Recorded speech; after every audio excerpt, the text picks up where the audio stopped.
మేలో ఎండలు మండిపోయాయి. అయినా ఏసీ థియేటర్లకు రావడానికి ప్రేక్షకులు వెనకడుగేశారు.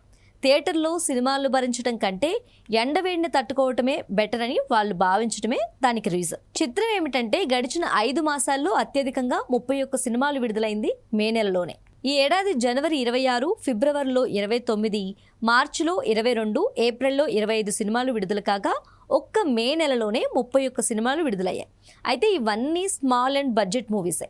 ఇందులో 10 డబ్బింగ్ సినిమాలు ఉన్నాయి. మే ఫస్ట్ వీకెండ్లో తరుణ్ భాస్కర్ గాయపడ్డ సింహం, సత్య, జెట్లీ వంటి కామెడీ చిత్రాలు వచ్చాయి. కానీ ఇవేవి వర్కౌట్ కాలేదు. ఇక సెకండ్ వీకెండ్లో సుమంత్ ప్రభాస్ గోదారి గట్టుపైన, లావణ్య త్రిపాఠి సతీ లీలావతి, రవిబాబు రేజర్ వంటి సినిమాలు విడుదలయ్యాయి. పేరుకి ఇవి చిన్న సినిమాలే అయినా ప్రచారం మాత్రం బాగానే చేశారు. కానీ దానికి తగ్గ ఓపెనింగ్స్ కానీ విజయం కానీ ఈ సినిమాలు అందుకోలేకపోయాయి. మే థర్డ్ వీకెండ్లో వచ్చిన సినిమాల్లో మెయిన్గా చెప్పుకోవాల్సింది సూర్య నటించిన కరుప్పు గురించి. ఆర్జే బాలాజీ డైరెక్షన్ వహించిన ఈ సినిమాకు మిక్స్డ్ టాక్ వచ్చింది.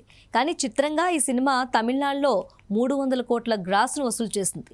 తెలుగులో వీరభద్రుడిగా విడుదలైన ఈ సినిమా ఇక్కడ కూడా డిస్ట్రిబ్యూటర్స్కు మంచి లాభాలని తెచ్చిపెట్టింది. కానీ దీనితో పాటు వచ్చిన ఇతర కన్నడ డబ్బింగ్ సినిమాలు కేడి, రాక్షసపురం ఎలాంటి ప్రభావం చూపలేదు. ఇక దూరదర్శిని, వెంకట్, హరుడు సినిమాలు ఫ్లాప్ అయ్యాయి.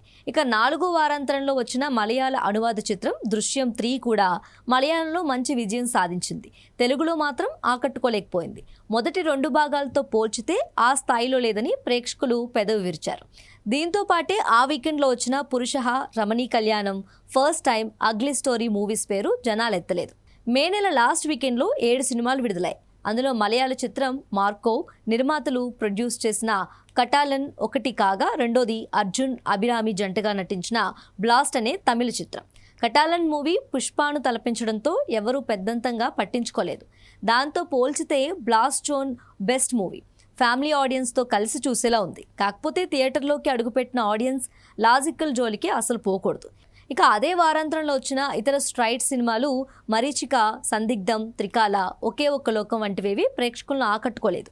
చిత్రం ఏంటంటే ఈ నెలలో గంగా, కృష్ణ, ఆంధ్రవాళ, ఊసరవెల్లి, అతిథి, 1, నేనొక్కడిని వంటి సినిమాలు రిలీజ్ అయ్యాయి. ఇవేవి బాక్సాఫీస్ వద్ద ప్రభావం చూపలేదు.